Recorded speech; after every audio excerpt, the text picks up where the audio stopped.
Bonjour chers élèves, je suis Zapré Nicodème, votre professeur DDHC. Ce matin, nous allons étudier une nouvelle leçon. Et pour commencer, je vous en présente la situation d'apprentissage.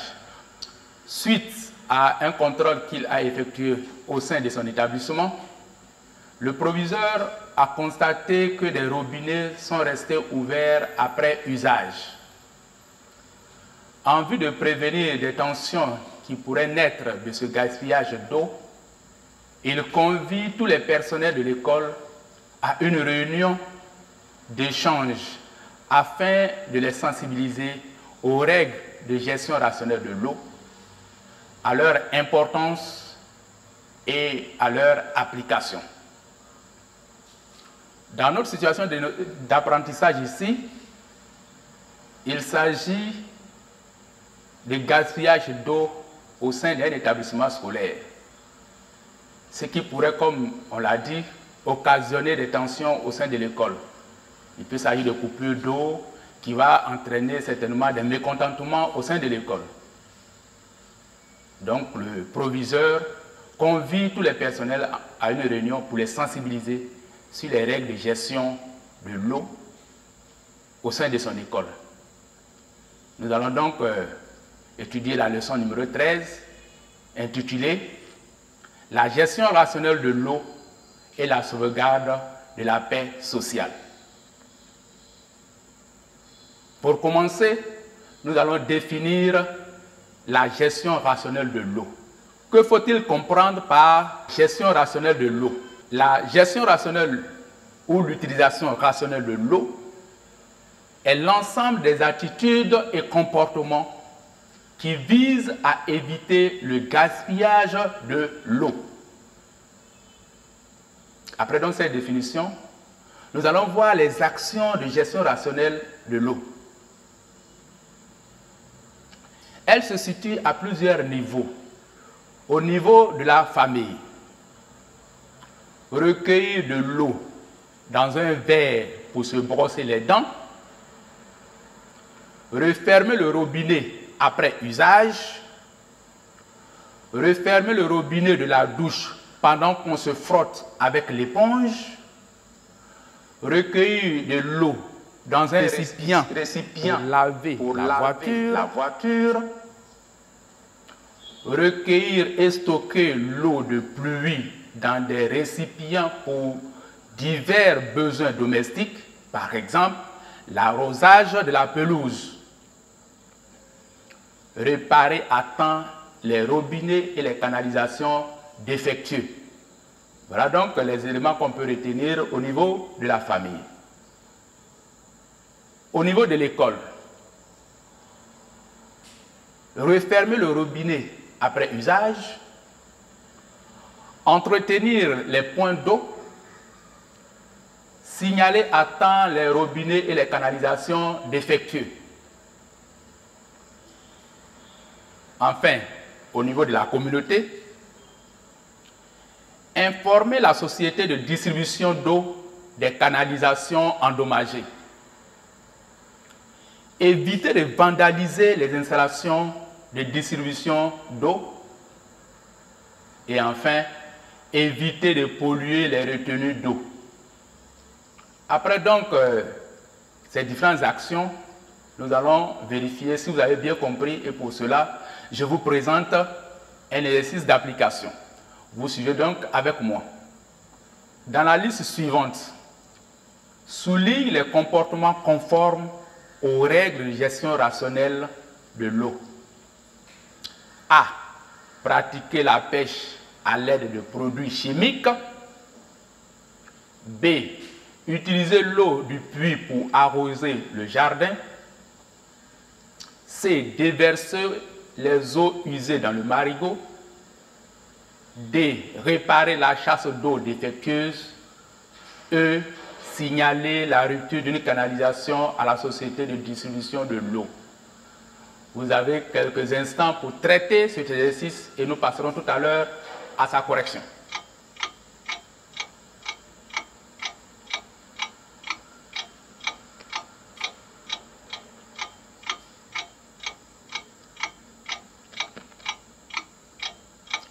Corrigez donc de l'exercice 1. On vous a demandé de souligner les comportements conformes aux règles de gestion rationnelle de l'eau. Et donc, dans la liste qu'on vous a proposée, les comportements conformes aux règles de gestion rationnelle de l'eau sont les suivants. Utiliser l'eau du puits pour arroser le jardin, c'est le B.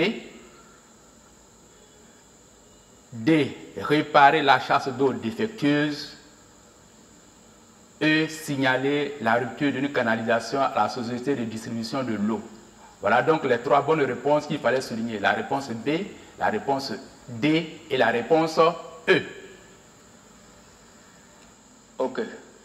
Après donc cet exercice, nous allons voir les conséquences du gaspillage sur différents plans. D'abord sur le plan familial. Le gaspillage de l'eau sur le plan familial peut créer une consommation d'eau élevée. Et cette consommation d'eau élevée va engendrer des coûts de facture exorbitants pour la famille.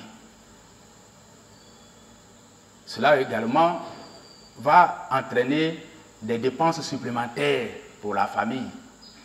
Parce que l'argent qu'on avait prévu pour la facture, cette fois-ci, le coût de la facture est élevé, donc ça fait des dépenses supplémentaires.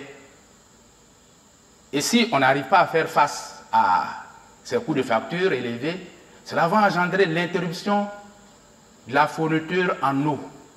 Donc il y a l'interruption de la fourniture en eau en cas de facture impayée. Et s'il y a cette interruption, cela va également engendrer des désagréments liés à la coupure d'eau. Et ces désagréments peuvent être donc le manque d'eau dans la maison, on ne pourra donc pas utiliser les toilettes, on ne pourra pas se laver, il y aura manque d'eau même pour faire la nourriture à la maison. Tout cela, c'est des désagréments qui sont liés donc à la coupure d'eau à la maison. Et s'il y a ces désagréments-là, cela va créer des tensions. Sur le plan scolaire, le gaspillage de l'eau à l'école peut entraîner le risque de pénurie d'eau. Cette pénurie peut entraîner l'impossibilité d'étancher sa soif, c'est-à-dire de boire au sein de l'école. Cette pénurie peut également entraîner le manque d'hygiène au sein de l'école, la pollution de l'air due à des toilettes insalubres, donc des conditions de travail dégradées au sein de l'établissement, la santé menacée des personnels au sein de l'école. Il y aura de la tension au sein de l'école. Ce gaspillage aura pour conséquence au niveau de l'État des charges supplémentaires. L'eau que nous utilisons, l'eau que nous gaspillons, c'est l'État qui doit faire face aux dépenses des factures. Donc, ça fera donc au niveau de l'État des charges supplémentaires qui vont entraîner le manque de moyens pour faire face à d'autres besoins pour le bien-être de la population. Sur le plan communautaire, le gaspillage de l'eau peut engendrer une pénurie d'eau. Et cette pénurie peut provoquer de pénibles corvées d'eau. C'est-à-dire que la population sera obligée d'aller chercher de l'eau sur de longues distances, dans de longues files d'attente. Parce que là où on va prendre de l'eau, il y aura un rang et on sera obligé d'attendre d'être servi. Cette pénurie d'eau peut également provoquer des risques de consommation de l'eau souillée. Parce qu'on cherchera de l'eau partout pour pouvoir satisfaire ses besoins. Et si on consomme de l'eau souillée, on s'expose à la contamination par des maladies hydriques. Donc, toutes ces situations de manque d'eau, de risque de consommation d'eau souillée, peut engendrer au sein de la population une manifestation de colère parce que la population n'arrive pas à satisfaire ses besoins en eau. Nous venons donc de voir les conséquences du gaspillage de l'eau. À partir donc de cela, nous allons maintenant étudier en quoi est-ce qu'il est important de gérer l'eau de façon rationnelle. en point 4, nous allons étudier l'importance de la gestion rationnelle de l'eau. Il s'agit ici des bienfaits de l'utilisation rationnelle de l'eau. Sur le plan familial, le respect des règles de gestion rationnelle de l'eau permet d'éviter le gaspillage, de réduire les coûts des factures d'eau, de réaliser des économies pour faire face à d'autres besoins, d'éviter des conflits au sein de la famille, de consolider la cohésion familiale et d'assurer l'épanouissement des membres de la famille. Sur le plan communautaire, la gestion rationnelle de l'eau au sein de la communauté assure la disponibilité permanente de l'eau pour les divers besoins, permet de vivre dans un cadre de vie sain et agréable, permet d'éviter les conflits communautaires liés à l'eau, préserve la paix sociale et permet à l'État de réaliser des économies pour subvenir à d'autres besoins. Pour consolider donc ce contenu, nous allons vous proposer un exercice d'application. Voici des affirmations relatives à la gestion rationnelle de l'eau. Coche la case qui convient. Ici, il s'agit de cocher, si l'affirmation est juste, vous cochez la case vrai. Si l'affirmation n'est pas juste, cochez la case faux. La gestion rationnelle de l'eau, 1. Fait accroître les charges de la famille. 2. Évite les pénuries d'eau. 3. Préserve la paix sociale. 4. Provoque des désagréments dans les établissements scolaires. Vous traitez donc cet exercice tout à l'heure pour la correction.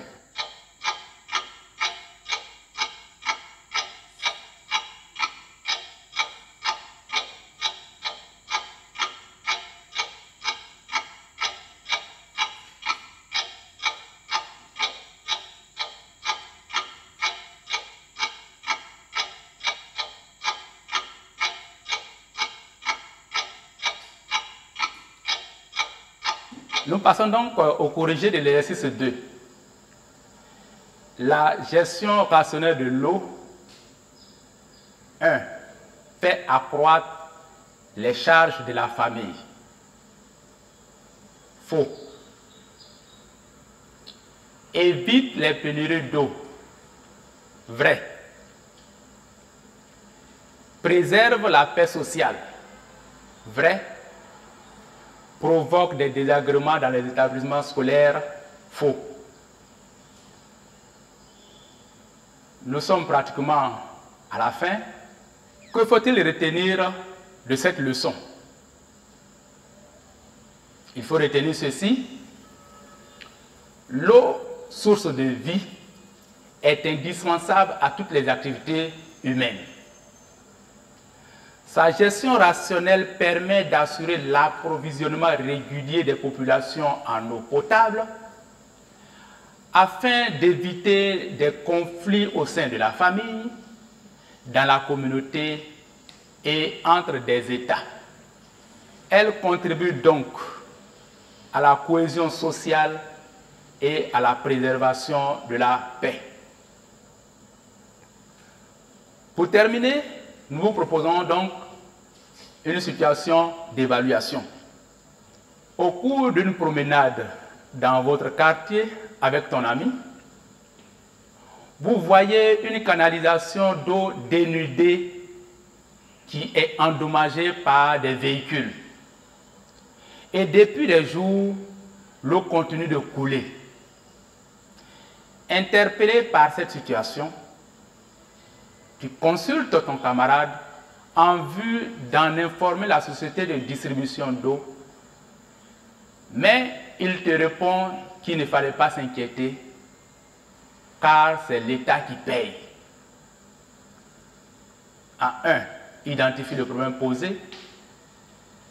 2, cite les conséquences du gaspillage d'eau.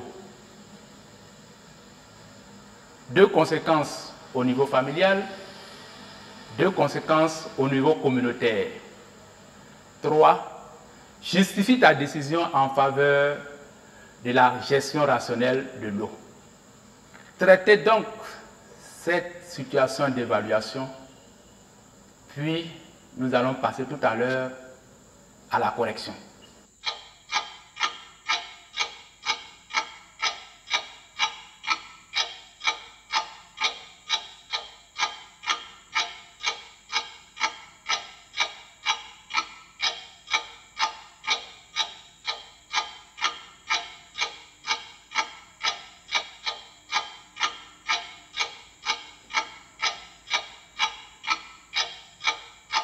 Le corrigé de la situation d'évaluation. 1. Identification du problème. Ici le problème, c'est l'indifférence de l'ami face au gaspillage de l'eau. 2. Les conséquences du gaspillage d'eau au niveau de la famille. Il faut retenir ceci: des coûts de facture d'eau exorbitants, la coupure d'eau et des tensions au sein de la famille. Au niveau de la communauté, la pénurie d'eau, des risques de maladies liés à la consommation d'eau souillée et des manifestations de colère de la population. En 3, la justification de la décision en faveur de la gestion rationnelle de l'eau. L'indifférence de l'ami constitue un problème. Certes, ce gaspillage d'eau ne le concerne pas directement, mais cela pourrait avoir un impact sur la vie de l'un de ses proches. Le gaspillage d'eau a toujours des conséquences pour des familles, la communauté et l'État. Il faut donc l'éviter. Je vous remercie.